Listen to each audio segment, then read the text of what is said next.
Doug Lipp has been creating cultures of significance for more than 30 years. He did so for Disney, helping build the first international Disney park in Tokyo. He did so for the US-based Japanese corporation NEC. And he's been doing it for his clients through keynote speeches, employee workshops, and executive-level retreats, helping organizations find greater success in a globally competitive world. Culture always starts at the top of any organization, large or small, public or private, profit, nonprofit, doesn't matter.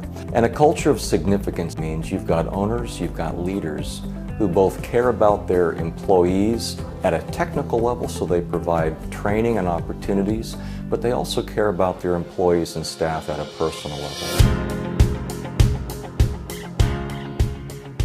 Unless you prepare, you're never going to be ready to get the job done. At the beginning of his process, Doug makes time to get to know the company he's working with, studying what they're doing and how they might get better results. Values always exist. It's just a matter of identifying them. Some might be good and some might not be so good. And what I bring to an organization is brutal honesty. The idea is that I bring hope. It's my job as a consultant, as a keynote presenter, to build a bridge from current to future state, but also giving ideas as to what their competition's doing, what their employees are doing, what they're not doing. The examples that I will share will turn anyone in the audience into at least a thinker who is pondering new opportunities for change. Walt Disney would come into the park on a regular basis, ride the rides, eat the food, hang out with the cast members, hang out with guests. He would walk the park.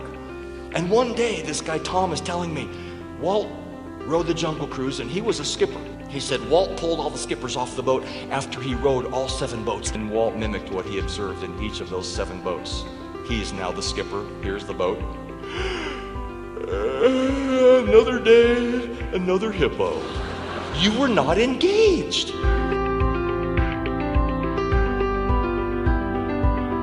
Tapping into his decades of experience helping lead change in multinational corporations, Doug helps his clients compete on a global level by acting locally while overcoming the challenges that come from a diverse customer base. And one of the things I learned from many of the leaders I worked with at Disney was that you never go into an interaction with excuses why you can't get something done. And I help my clients take a step back, put the ego in a locker for a couple of hours, and take a good hard look at our organizations or our own leadership style and realize, you know what, there's always an opportunity to improve. I mentioned earlier how Walt Disney literally would walk the park. He would spend the night at Disneyland. His son-in-law was my CEO when I was in the company. He'd say, yes, Walt would spend the night in the apartment above the fire station. 3 or 4 in the morning, he'd walk down the stairs and talk to the midnight crew sweepers or go into the warehouse and talk to them. He would talk to everybody to get ideas. He was creating a culture of trust. And Walt would take ideas from anybody as long as they worked.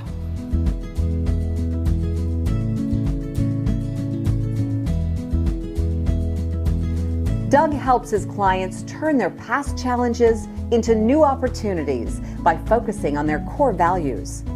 My mentor at Disney, a guy named Van France, hired by Walt Disney himself, he was determined to keep the values of Disney alive and well despite the coming and going of leaders. And he would say, well after Walt is gone, we're going to have many leaders. Leaders can come and go, but Walt's values will live on. Hire right, train right, treat right, and any organization can do the kinds of things that I saw happen not only in my career at Disney but elsewhere. And what I see a lot of organizations doing mistakenly, and a lot of leaders and owners and managers and supervisors, is they try to be all things to all people. They try to do more with less, which is understandable, but they don't train and keep their staff engaged. They're not empowered, they're not connected, and that person at the top is going to burn out. We've all seen this happen before. People can't keep that pace. Doug pulls back the curtain and reveals the organizational barriers that get in the way of building a culture of significance while giving clients the tools needed to create innovation and change. I talk to their executives, I talk to customers, and I look for patterns. I look for data patterns, but more importantly, I look for feeling patterns.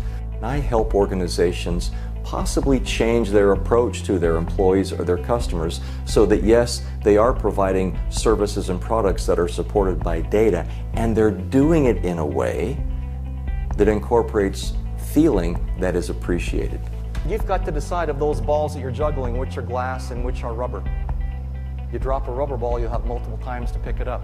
You drop a glass ball, which is your values, your health, your relationship with your spouse, your business. You got to decide. I can't tell you how many times I heard GM say, I got my life back, and they're actually able to juggle more. Doug and Pam, his wife and business partner, learned the magic of Disney early on in their careers and have created a system for helping their clients tap into the secrets that make Disney so successful. Doug is a master storyteller, whether as a keynote speaker, leading C-level executive retreats, creating custom online training, or working directly with your employees. Doug can be the change agent and bridge that drives your organization to the next level of success and beyond. Call or email us to book Doug today.